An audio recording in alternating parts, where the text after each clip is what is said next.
So ఇప్పుడు ఈ Mysore bonda perfect అని మనకి ఎలా తెలుస్తుంది? టేస్ట్ వైస్ కావచ్చు అండ్ చూస్తే చెప్పొచ్చు మేడం కరెక్ట్ ఉన్నదా లేదా అని. ఎట్లా అంటే ఏంటి ఆ చూసి మీరు ఎలా చెప్పగలుగుతారు? ఇది ఉందిగా మేడం, మనం వేస్తే ఒక 10 seconds లో పైకి లేస్తుంది ఇట్లా రౌండ్. ఇది ఎట్లుంది మేడం? ఇట్లా కనిపిస్తుంది, సాఫ్ట్ కనిపిస్తుంది మీకు. అవును, చాలా సాఫ్ట్ గా స్మూత్ అట్లా కనిపించింది అంటే అన్ని కరెక్ట్ ఉన్నట్టు. లేదు అనుకోండి మేడం, ఇట్లా మనం కొన్ని ఫస్ట్ వేసినాం సోడా వేయక ముందు వేసుకున్నాయి ఇట్లా.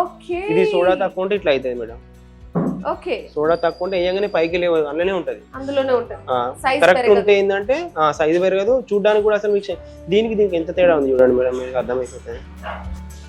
ఇది చూడండి ఎంత సాఫ్ట్ గా కనిపిస్తుంది. సో స్మూత్ ఫినిషింగ్ వచ్చినట్టువి పర్ఫెక్ట్ మైసూర్ బోండాస్ అన్నమాట.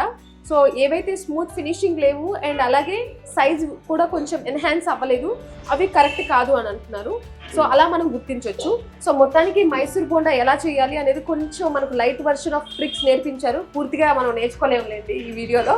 సో నాకైతే ఇది బాగా నచ్చింది, అంత ఈజీ కాదు, నచ్చింది అంతే.